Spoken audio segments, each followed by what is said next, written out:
Hi, everyone. Welcome to the Fullest podcast. I'm your host, Nikki Bostwick, and today's guest is Sean Donovan, who is the founder of Antidote, which is an email and SMS marketing agency made by people who hate boring email. Hi, Sean. Hi, Nikki. Thanks for having me.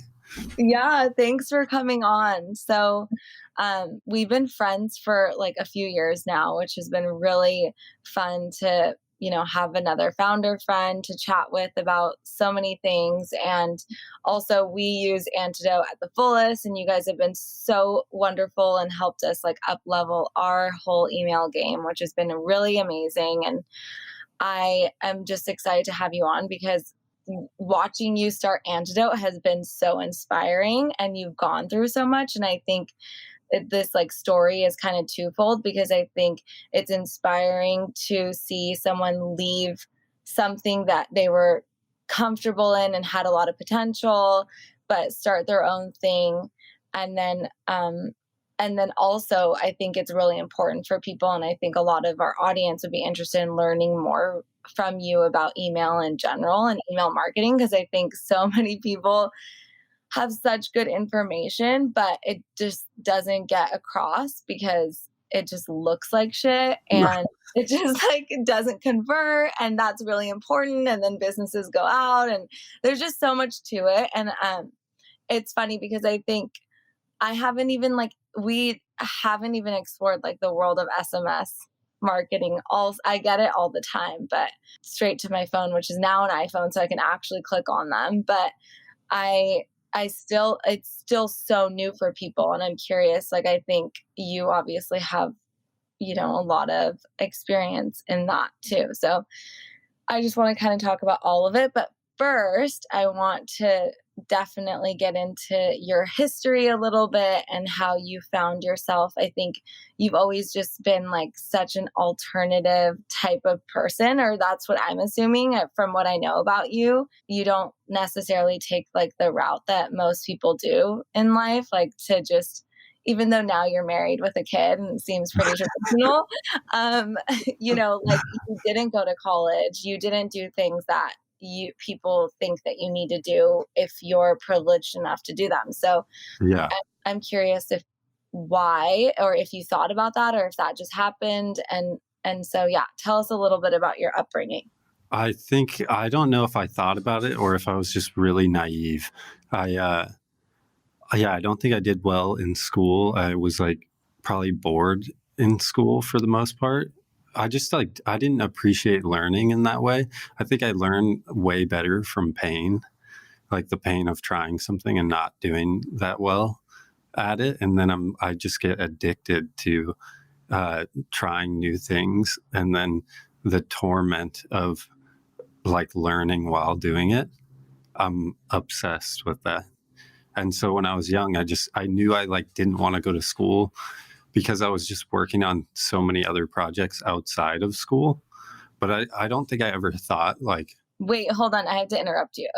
What kinds of projects were you doing outside of school? Because are you talking about, sports, or are you talking about like creating things? Like what does that mean? I mean, when I was when I was way younger, I was always building stuff. I was in high school. I started a couple like t-shirt clothing businesses. I I would do anything. Like I was just starting projects all the time outside of school for entertainment. And also like I think my dad was always an entrepreneur, so I was trying to start businesses, probably just like modeling what I saw in my family Yeah. also. So I never spent that much time on actual schoolwork because I was always obsessed trying to figure out other things. So it wasn't that I like thought about not going to school. I just didn't think about school that And your much. parents, I mean, your sisters both have gone. So, like, do you think it's because your parents encouraged them to go and talk to you guys about it? Or do you think they just wanted to go, basically, because that was what you did? I think they felt more pressure to go. Like I think I was like, I hope this doesn't sound bad for my parents, but I think I was lucky because my I had two older sisters, and my dad was busy working, and then my mom, because I went to a different high school than them in middle school. I just went to different schools, like all growing up. They went to private school. I went to public school because I didn't like do that well in private school. I got in trouble for like not wearing a belt, or like I was constantly in trouble for things that didn't really matter. So my mom took me out and put me in public school. And then because of that, I always had separate friend groups from them, and their schools were further away from where we lived. So my mom was constantly like driving them to different activities. And then I was kind of like on my own schedule. Like Yeah. after school, I would ride my bike home from school, even in elementary school. Wow. And so I thought it was amazing. I would have a tutor sometimes, and like after elementary school, but then like after middle school and high school, I was like free to do my homework, which I never worked on. And then I would like do other things with friends, but we were always just like we would build like little motorcycles and like anything we could figure out. And I think that just like continued into high school, but transitioned into more like business, not really business, but I was like trying to start businesses. Yeah, yeah. Yeah. And then, At that age is a business for yeah. sure. Yeah. And then also just got really fortunate when I was like 16 probably. I walked into like a clothing retail store in Newport Beach, and I didn't know what it was or who owned it, but I asked the guy that was working there if they designed the clothes at the retail store. It was like this really interesting concept where they had like manufacturing in the back, and they were constantly just making things on the premise. And so I asked him if they designed the clothes there, and then he asked me like why I was asking him. It ended up that he had started a couple big clothing lines like Maui and Sons, and another one called Modern Amusement. So and he also was just like so into finding like young people that were interested in what he was doing. So I ended up going there literally every day after school and like working with him Wow. on, yeah. So like in high school, I was there all the time. Wow, yeah, you, like, found a mentor in this person who because he, like, made it on premise, then you were really inspired because you knew, right, that, Yeah. like, the fashion world is, not that way. That's Yeah. really cool. I He know also, Modern Amusement, like, I completely forgot about them. yeah, his name's Jeff Yokoyama. He's like probably one of the most creative, inspiring person that I've ever met in life. And I had an amazing time working with him and just being around somebody that was like so vibrant with creativity.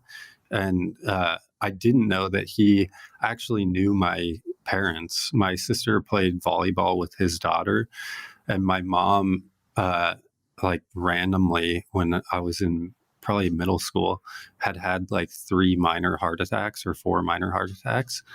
and she was Your at, mom? yeah, yeah. My mom had, Oh, yeah, like totally out of the blue. She's super in shape. She worked out all the time at that point, like ate pretty healthy. And she was at a volleyball tournament with my sister, had, I think, 3 or 4 minor heart attacks. And Jeff, like at my what? mentor, she had him like over the course of a day, or like a day Whoa. and a half, maybe. And she was at the volleyball tournament, and Jeff, the guy that was like my mentor, uh, was there also and ended up driving her to the hospital. So like after we started working together, he realized who I was, and then was like, "Oh my God, I Same. love your family." Yeah, yeah, yeah, Wow, that's really cool, and I had no idea about your mom. That's yeah. crazy. And I think he just instilled in me like uh, yeah, he loves doing things differently than anybody else. Like his whole idea with the retail store that I was working, I wasn't even really working at the retail store, but I was like working on projects with him for. His whole concept for it was like make different, design different, make different, sell different. And he thought like, why is the fashion industry just like throwing away all these clothes? I can like design new things out of all this like leftover stuff and then sell it in the same retail store where we design and make it. And uh and he just has like a very alternative thought process to what most people do in business. And I always thought that was like so fascinating. So he really influenced you in that way. Obviously, that Yeah. trajectory of like going into, because then you went into like you started a shoe line, right? Did No, you? no. So I worked with him and then he ended up starting a school. He Wow.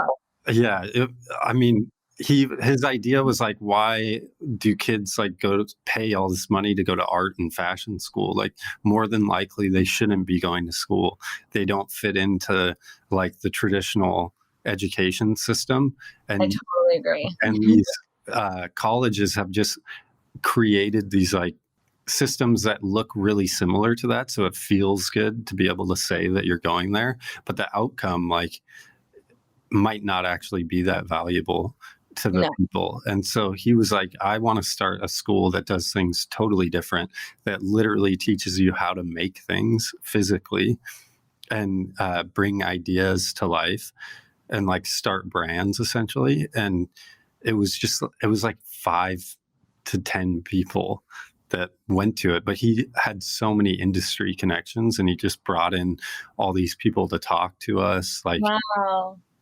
and then he gave us access to like, it was mainly for people that were interested in apparel. So it was like he had a sample maker, a pattern maker, a sewer that he opened up his connections to us to try and like develop our own ideas through them.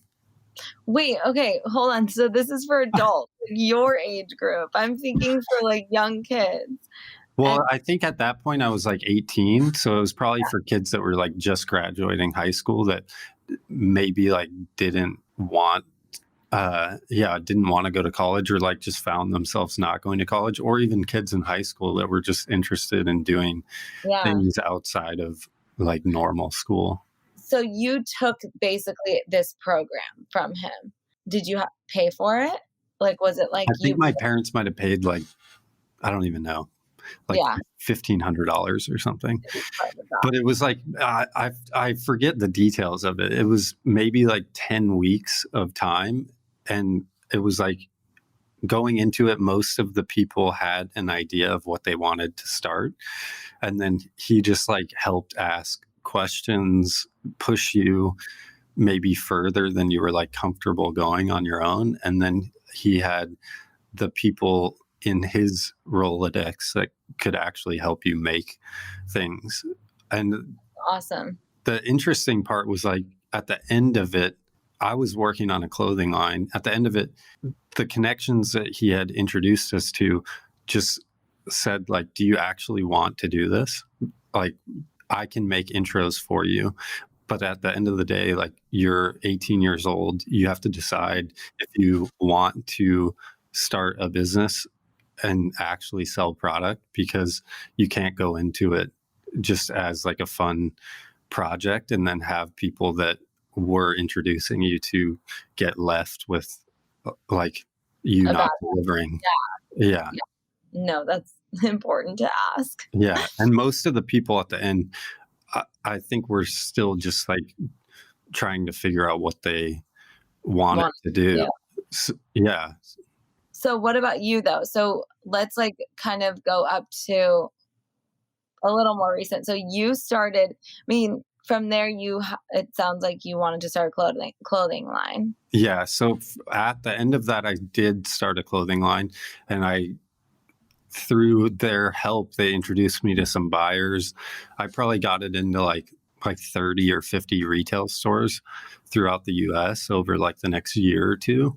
And then by that point, I was like 20 years old, and I got contacted by a guy that was working for Reef, the Mhm. sandal and footwear brand. and they were owned at the time by a company called VF, who owns Vans, Timberland, a bunch of other big brands, and they offered me a job to like design shoes and work in the footwear space. How random It to was go so from what random. you were doing and then be offered that job. Like, It was so random. It made no sense, and I said no, like, the first 2 times that, he reached out to me.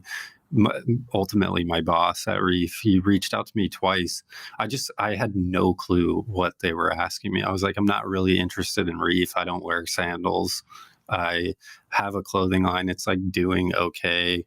I'm not that interested in doing this, and I also have no idea what I'm doing. Like, I don't know how to design shoes." And I mean, insane that they, like, did this. Didn't this make no sense. headhunter, he, like, knew what he was doing, though. He told me, "I'm looking for a young person that has good taste, that is not from a traditional, like, Shoe background, yeah, so that you might have interesting ideas of how to do things that are outside of what we usually do." And he took a massive gamble hiring me, and he also just said, like, "We can teach you how to design shoes, but I can't teach people how to have, good like, take. good taste or interesting ideas." And so I ended up taking the job more because I thought, like, I didn't go to school. I'm gonna get Yeah, paid. I can travel with them and see how like, bigger businesses operate, because I had no clue. Like, I had no idea. that's crazy. So then from there, you were working in that industry for a while. You then worked for Vans, right? Yeah, I ended up working at Reef for, like, 4 or 5 years, and then uh, I moved to Vans for, like, a year before I ended up leaving Vans to launch a natural personal care brand, called Journeyman, Yeah, and yeah. which, I still actually have some use. So, but that kind of takes us to like now, which I think is just really interesting because Journeyman has such great branding and so much potential. And obviously, you raised money for it and you had a partner, and there's a lot that you put into Journeyman, and it did well. And it was like in Birchbox, which people, it's hard to get into. You can't just cold call Birchbox. I mean, there are a lot of like great partnerships and great stores that you were into, like Mohawk General Store. So I think that's like really important because you were like building Journeyman, and then also when did you start the marketing? Because you also had a marketing company on the side. Did you leave and just start both at the same time? Or oh no, No, okay. no, so after launching Journeyman, like 4 months into it probably, we got into a trademark opposition lawsuit with Mary Kay, and they just wanted to own the trademark and put together, like, some bad case to argue that they had a brand that it would be confused with, which was, like, nothing, and, but because of how much money and time they had to fight it, we couldn't take money out of the business. I was like 26 by this time. I just needed to find a way to make income while not really having like a full time job. So I started doing like creative consulting. I met like a billionaire businessman who owned like 120 businesses. I just ended up getting flowed more and more work from the group that he owned. And then I met I met a few people through working with him, and I kind of like accidentally started a marketing agency just out of like doing the consulting work. I didn't really expect it to become like a business. I was working on projects, and then it snowballed into more projects, and it ended up becoming more of like an agency type business over Yeah. a couple of years. But Um, you obviously like learned so much from that. And I mean, I like segueing somewhat into Antidote, like the difference, and I think you've mentioned this quite a bit, is like you did so many things, right? yeah, And so yeah, I'm we sure did that anything. helped with Journeyman too. with like learning in Yeah. terms of marketing.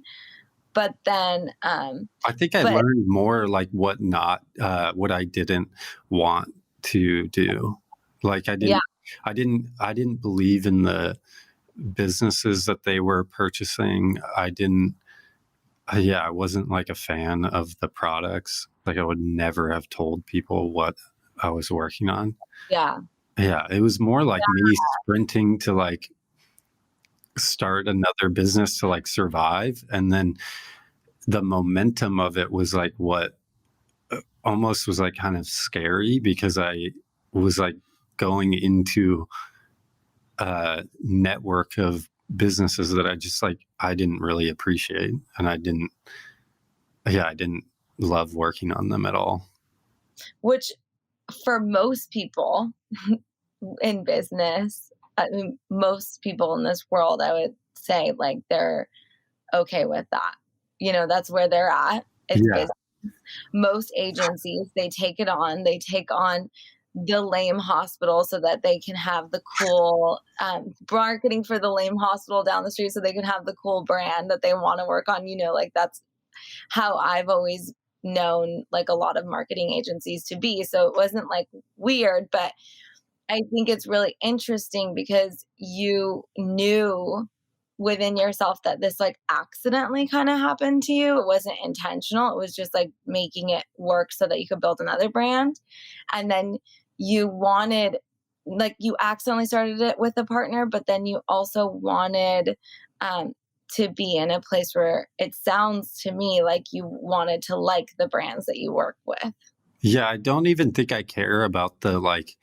It's not really that I wanted to like love the brands that I was working on. I just wanted to be involved with people that I could like learn from, and I respected their thinking and their decision making, and that I like generally agreed with it, or even if I disagreed, that they like that their logic made sense to me. Yeah. And the businesses that we were working on, like they weren't really doing that well financially, yet they didn't want to do anything differently. Yeah, and I think, like, for me too, I just I don't know, I feel like life happens quickly, so if you feel like that, you, like, have to yeah, you, like, have to uproot your life to make sure that you don't go too far down a road that you, like, have no intention of even being on. Some of you may know that I'm a mom and I'm always on the lookout for sustainable baby products, which, to be honest, can be really hard to find, especially for more functional items.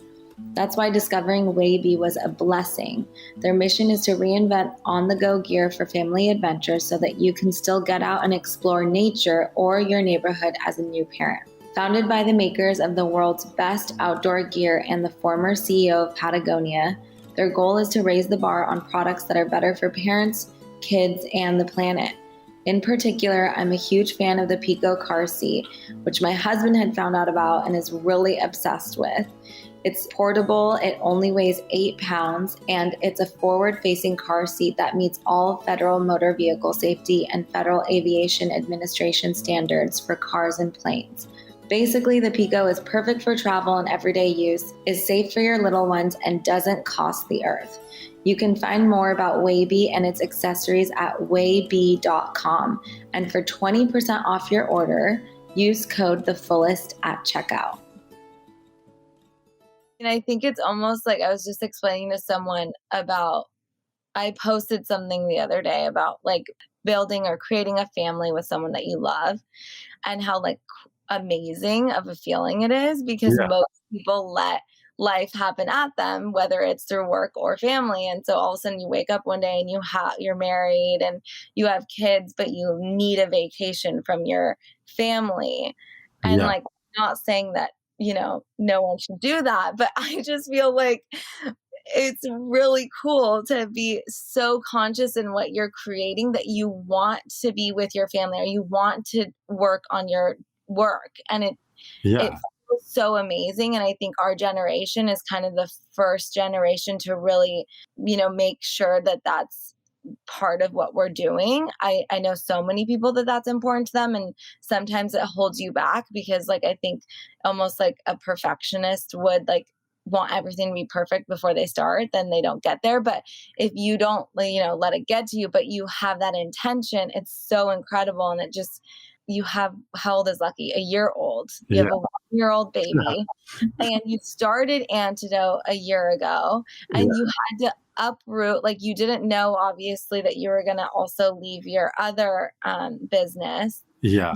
men. But I think this story is really important because it's like you had to leave something that you knew wasn't right but was working, and to create what I think is such an incredible brand, and also just helping so many other cool brands. And I'm just so inspired by Antidote, and I love it so much. And I think everyone should be using Antidote as their email marketing agency, but that's a separate thing. But like, I remember you like brainstorming on it, and my friend and your wife, Jess, I think is like such an amazing creative force behind like helping people bring things to fruition. I So totally agree. I love her, and I think she definitely like played a role in helping facilitate, which like I know that. Yeah. I mean, she's been like such a massive part of it. Uh, yeah, I feel like entrepreneurship, I don't know, it's weird because like obviously she's my wife, and it's not even like we view that we work on the business together, but she helps me with so much, and I feel like she's like gently behind me, pushing me further down a crazy road. Yeah, Like if we're like growing, I would like my natural tendency would be like, I don't know, I might get like stressed out and then like slow down, yeah. but And she's she's like like, such "Oh." a no, no, not in that sense, but she's Well, like, she's a marathon runner, yeah, that type yeah, of yeah, guy. Like, and that's also just like mentally stimulated by new things. So it's fun. Yeah, it's fun for her, and it's so helpful for me to like not have uh the option to like reverse course when which things is, are going well. yeah, which I think is important for a founder to have that, you Yeah, know? I mean, it depends what kind of founder you are. You might be someone who like you're very calculated. So obviously for you, that's like really good to have. yeah. I Other don't people, know if I am calculated. someone, That's no, awesome that you you're think you are, or you think I analytical. am. You're analytical. But like there are other people, other founders who are like they need that person to slow them down and to make Yeah, them, yeah. you know. I was But doing like this coaching program that's so nerdy. This is a different one than I've even told you about. Um, but they told me, I've said this to everyone. They told me the 5 stages of like basically doing anything challenging in life. And the first stage, I think I probably already told you this. The first stage is uninformed optimism. And it's like when you have ideas, you're like really energized by everything because you have no idea what you're getting into and you haven't even started working on anything. And then the second phase is informed pessimism. And it's like once you start, you realize like things are way harder than you thought. Uh, you like don't even know what you're getting into, and you're learning so rapidly that it becomes way more challenging.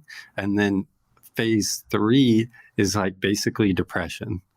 And wow. it's like when you think like the challenges are like never ending. I I don't even know if I'm going to be able to do this. Life is so hard. And Hmm.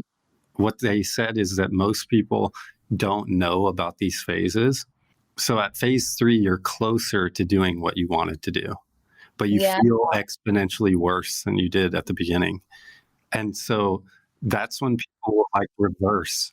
Yeah. Yeah. So what they were saying is because even though you're closer, you're like your brain doesn't realize it because it doesn't feel good.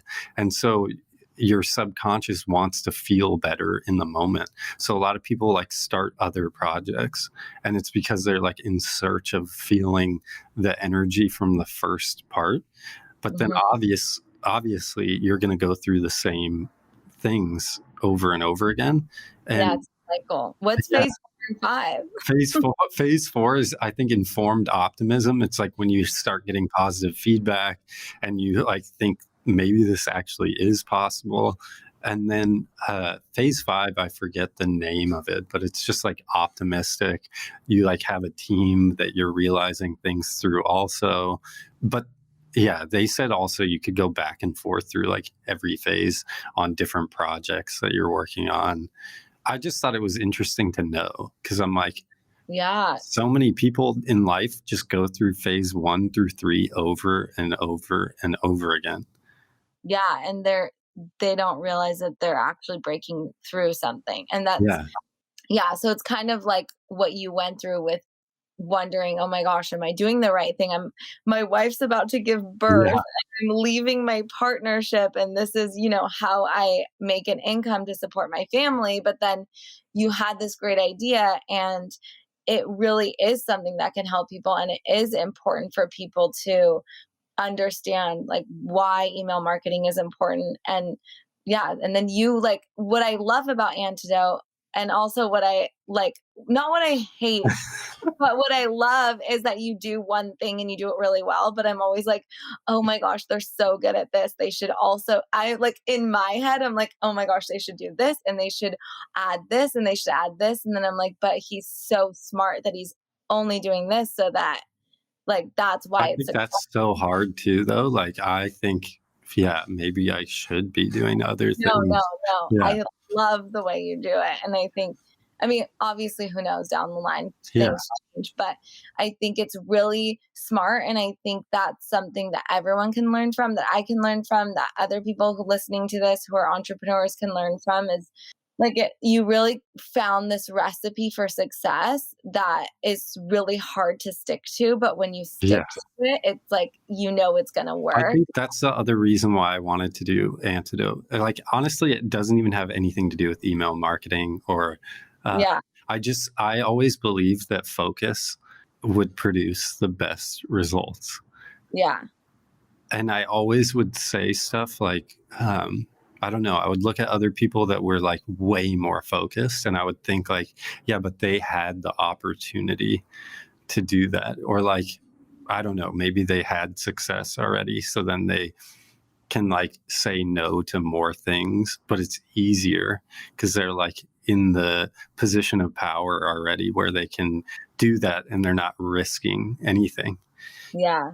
But then when I was going through like turmoil of like, what am I doing working on a business that I don't want to be working on, like working with brands that I don't want to be working with, I realized like, I don't think that's even true. I think in order to be focused, you have to actually make hard decisions and hard calls. And my whole thought was like, I should just do this as an experiment to see like if my thinking is actually true or if that's like altruistic thinking that's not going to hold up when faced with reality. And the other thing is like, I, yeah, I don't even think I've found any recipe for success.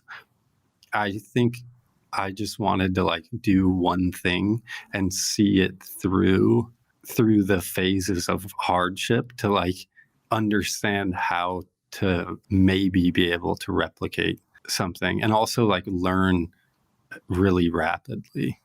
Hmm. Yeah. I mean, I'm sure you've learned so much since starting it. Yeah.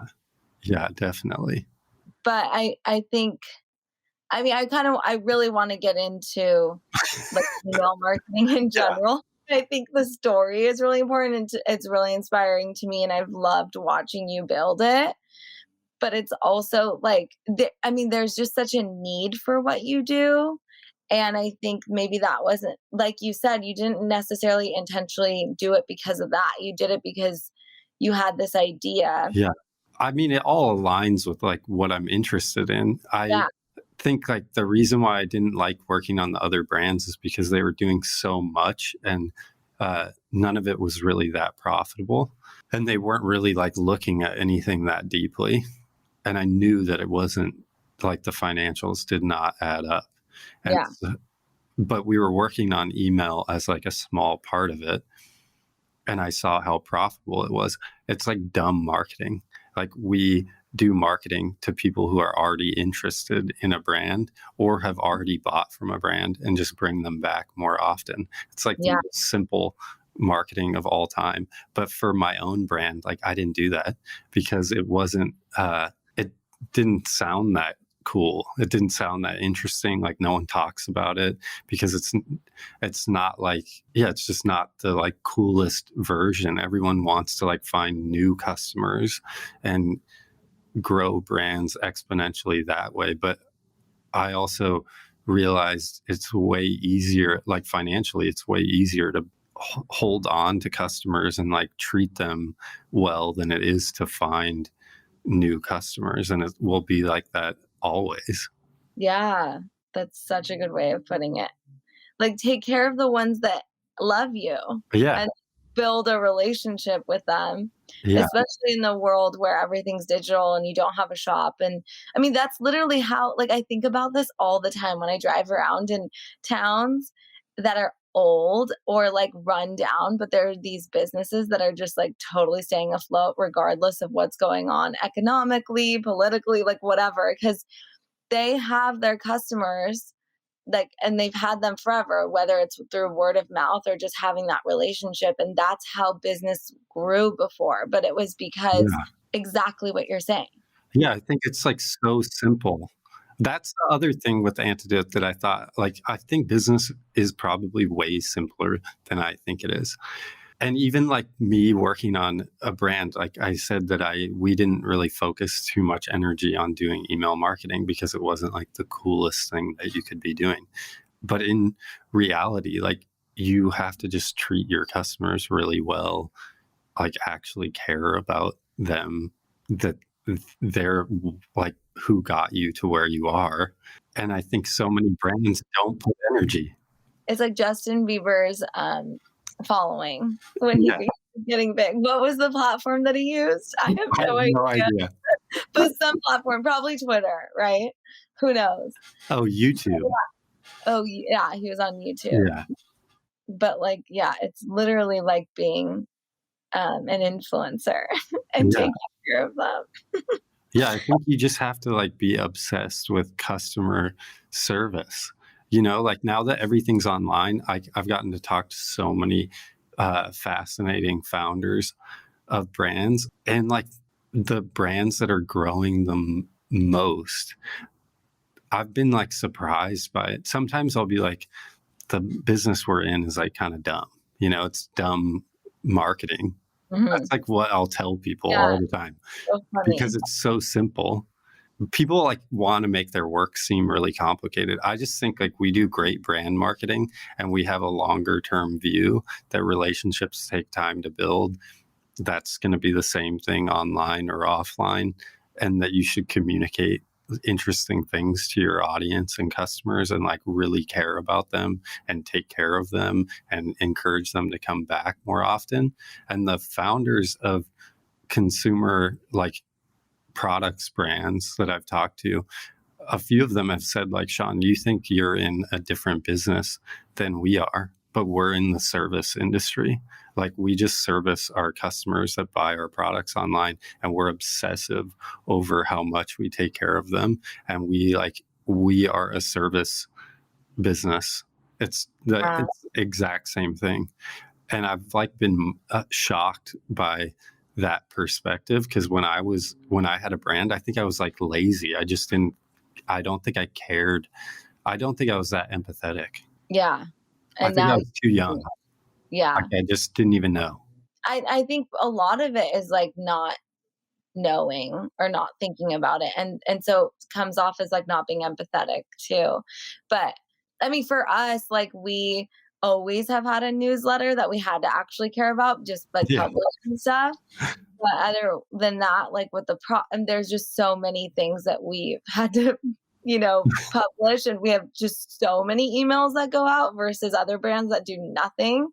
Um, but I just find it like really interesting because I like there are brands that do like these drops or, and it's like this cult following that's like waiting for their email to come out. Yeah. So they can like click the link, go on their website and like shop. And then there's and there's just so many different ways of doing it. It could be educational, which is like what we like to do, or it could be, but I think at the end of the day, just like having that ongoing conversation with people that are following up with you or your customers, and they just want to be in the know of like what's going on. The other thing too is that social media, like there's so many channels of communication, but now email is like this weird new uh, channel because it's not owned by these other platforms, and you have like a very direct, intimate Yeah, line to people.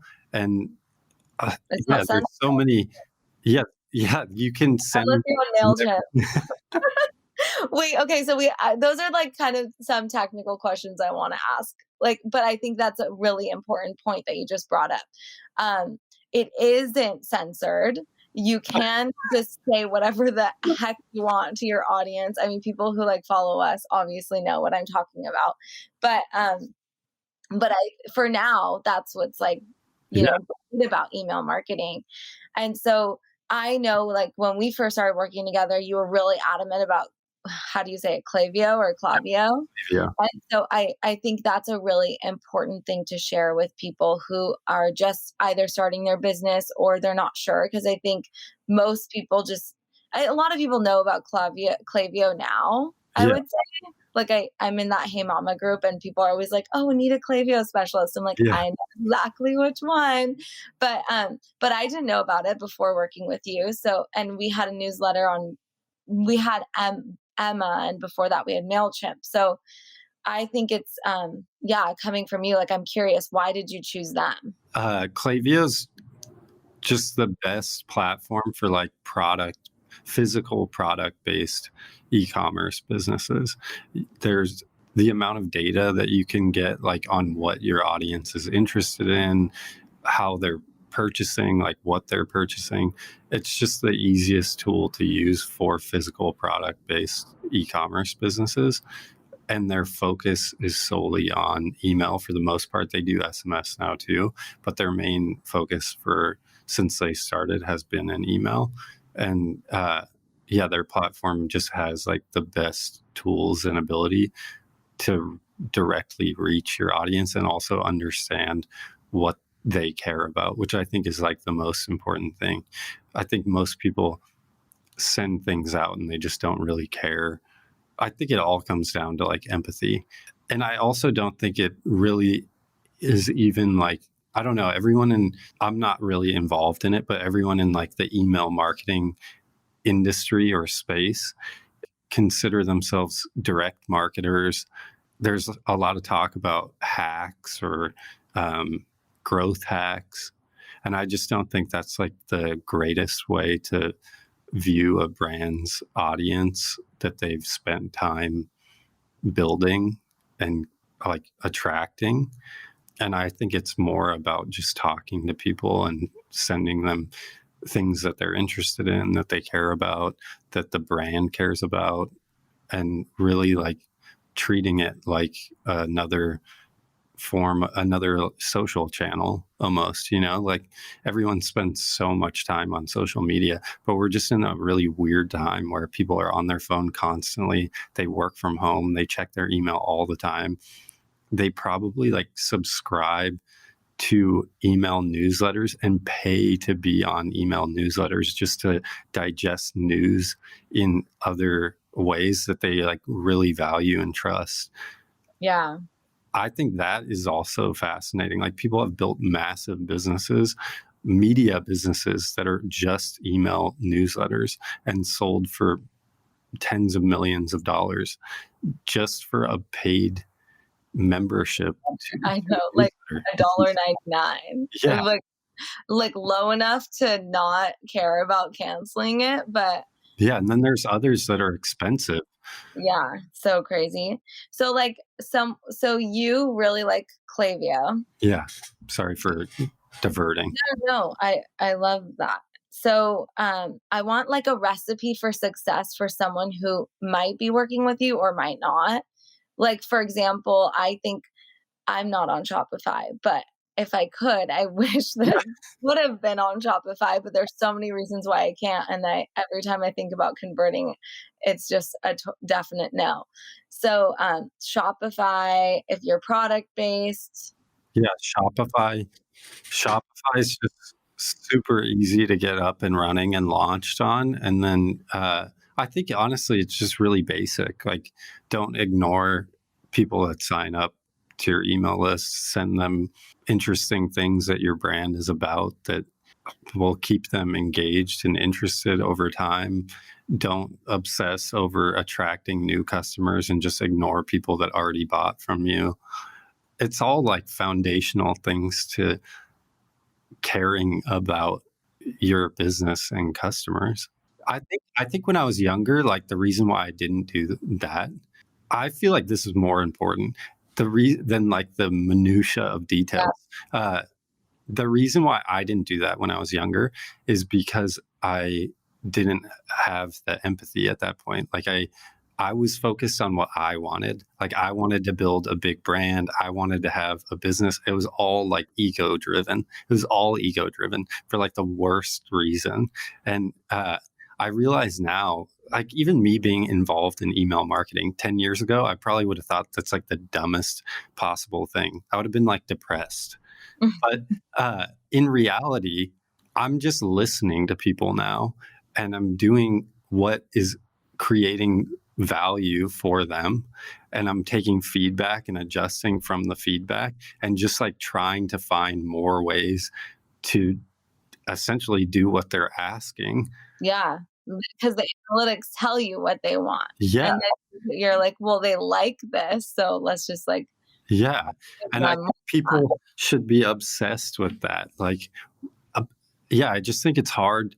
I think it's hard because most people starting brands, especially, like, are they have a vision of what they want. And I think that's important, but you also have to listen to people. yeah, or else like no one's gonna want Yeah. what you have to sell. Yeah. Yeah, I totally agree with that. But most people don't want to hear that also, like uh, I think nowadays everyone sells a silver bullet. Like this will solve all your problems. I mean, everyone in the marketing space is like, we can 10, 20x, 5x Oh your god, revenue, and they've never even looked at the back end emails. of Yeah, your the emails I business. get from people, like, just trying to sell us on it, it's so brutal. And I said this to a founder the other day. Isn't it funny that logically, that that's like, there's never been a silver bullet ever in life, but yet you're still like kind of Wants interested that. if Oh, yeah. they have it.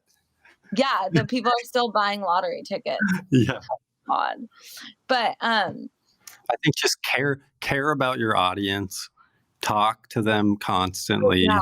How often though? Like, you don't wanna once you find out what they like Yeah. and you kind of in the flow, like, for example, it's different for us. Like I said, we send out so many emails. I'm curious, your brands on average, how many emails does a brand that you work with send out, per month? I would say smaller brands are doing like one a week, but also sending to different segments of their customer base or audience. And I think that should also be pretty simple. Like I feel like everyone in marketing tries to make their job sound way more complex than it should be, and that you should just treat people generally well. Like I feel like that's a pretty good life rule. Uh, and so, yeah, if you're like a smaller brand that's just starting out, I would send like maybe one a week. Like as long as the things that you're sending, you like feel like are valuable to them, then it's great. But if you're just like doing it to try and send as many campaigns as possible, that's probably not the best Yeah. thing No. to be doing. Yeah, to just bug them. Yeah. Oh, yeah, I wanted to talk about SMS marketing. Yeah. I Have you been working on it at all? Yeah, we run SMS for, I would say, the majority of our clients, but most of SMS is most of the revenue is generated from automated flows that we set up. which are like automated messages after somebody signs up for a list. Interesting. So do you send them an automated flow via email and SMS, or you choose Yeah. both? We'll do both, but they're way different. Like the SMS flow is like so simple. It might be one or two text messages. And then the email flow is like way more in depth about the brand, the product. Yeah. And it's just mainly because people will either engage with email or SMS. I mean, some people engage with both, but we just send far less SMS marketing messages because we don't want to like annoy people. I think trying not to annoy people is like number one. Or else they're out. So Yeah, that makes sense. So, like, if someone has, like, an abandoned cart, you're sending them abandoned cart flows and emails to remind yeah, them, "Hey, like, you were thinking about buying this. Maybe someone posted something or your kid did something or something came on TV, you forgot it," you yeah. know? But you're not sending them a text for We that. could for certain Yeah. brands. It depends.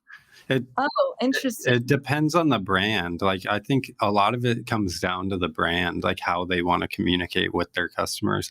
Like some brands, we might only do abandoned cart through text message. Some brands we might only do like delivery confirmation messages through SMS if they think their audience like generally cares more about SMS for that specific message. I think there shouldn't be any like one size fits all answers. Yeah. No, and I Email, love yeah, that.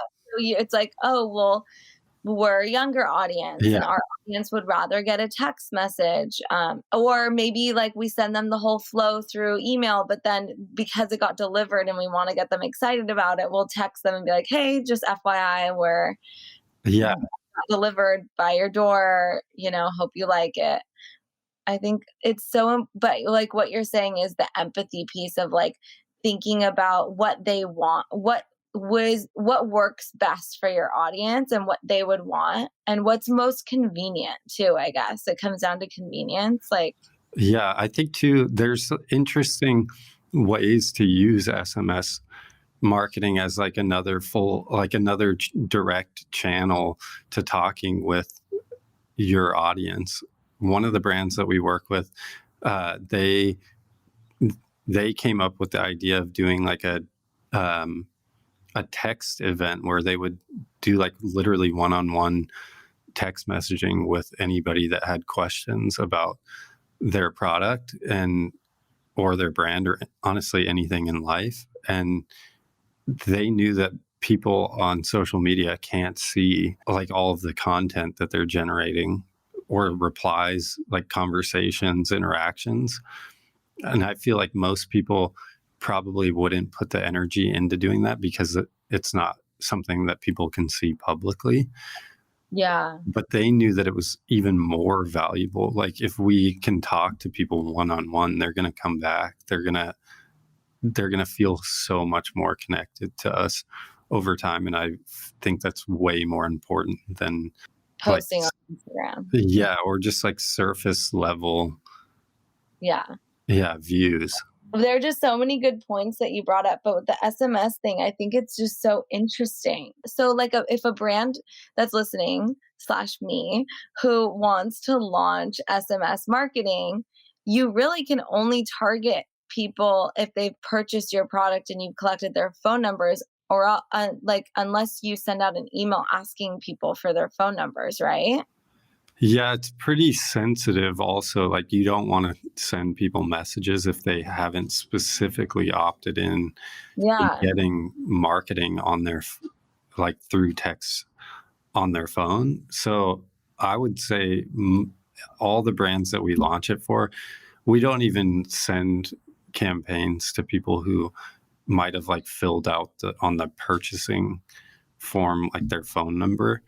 We'll do campaigns through email asking people to sign up for SMS or like social posts and things like that. But generally, we start like from scratch because we don't want to send people messages that like don't want them or even are not expecting to get them. Because think like if you signed up for a list like months ago and then you randomly got a text from a brand that never, Has texted yeah, you. it'd be like, when did I do this? I mean, I somehow signed up to People and, like, some other. Oh, those sound like they'd be insane. Okay, not on text message, thank God, but on email, and I don't keep up with any celebrity news. I don't know anyone's name, like, I feel like you're the same as me, but I just, like, I don't know it. I just get that information from your wife, Jess, and Yeah. other friends of mine, but I don't personally know any of it, and I like to keep it that way. But Same. someone signed me up, and all of a sudden I know like random things. I haven't watched the interview, but like the Meghan Markle stuff and whatever. And I was like, I need to get off this list immediately. And I also need to find out how I got on it because that is horrible. And it's just the worst feeling to, I feel like they probably poached your contact from yeah, somewhere. Yeah. for sure. They like bought it and then Yeah. they used it and who knows Isn't where. it funny though that you open them and you're like, I literally opened it and was like sucked in and immediately, thank God for Superhuman, I like unsubscribed and trashed all because I was like, no, I need to keep my like information via like third party friends. I don't want to be the first to know. But yeah, it's just funny how you can be on one side of it and like want to market your brand or your business or the business you work with, like help them grow. But then on the other side, I think it's just so important to be on the other side and remember being a consumer and how creepy it is that, there are just so many creepy things that happen online. And on one hand, it's just like to our advantage as business owners. And on the other hand, it's just really frightening for consumers because they want to keep their information private. And we like, you really need to respect that. So yeah, I think, um, I think it's all like an interesting time to be part of this type of business. yeah, it's definitely a weird time. I think everyone's on their phones all the time. Yeah, it's so weird to me. It's so, and like pressing the refresh button to get more emails. Yeah. But Like people have it's like email. email paranoia. Yeah, I it's mean, wild. it's like, yeah, life is fully a video game now. I was taking a video of my son Truth the other day, and I was thinking about how, because I didn't have a phone to be able to do that for so Yeah. long, like a year. But then I was thinking while I was taking the video that I'm going to look back on this video and think about how shitty the quality is and how crazy that is to know that in our lifetime it's going to just like grow even more exponentially than it did in the past because that's just how technology is and Yeah. how just wild it'll be to look back at I mean, videos like. everything's so crazy right now, like all the deep fakes, deep fake videos that they What's can, that? they can make like videos of people that look identical. Like they could make a video of you talking and it looks identical to you, but it's not you. No way. Yeah, they can make videos of people who have passed away, like back in like the 20s, 30s, and they can take a photo and then make it into an actual like video, and it looks real. That's so creepy. Yeah, yeah, and then all like the digital. I don't know. There's so many weird things like the NFTs, people like purchasing digital property. Everyone's on their phone and on their computer way more than they're in like physical real life at this point. The fact that we did this interview Yeah, yeah. virtually and we hang out is really wild. But because it's so much easier to do things online, now, I mean, I would have never done this a year ago, ever. Same. But also And like there's other things that I did back then that were so dumb, you know? yeah, Like that's true. I would drive to LA to have like a 20-minute long meeting that I didn't even think I needed to have. I would drive for like 2.5, 3 hours to spend 30 minutes talking to somebody and then drive home and be like, that was a total waste. I know. I mean, I did that with a baby. That's Yeah. so sad. I can't wait to never do that again. I mean, Yeah. I'm already doing it, but with my next one. But anyways, thank you so much for joining us on the pod. And I love talking to you, and I'm very inspired by you, and I love Antidote, and I appreciate you coming on.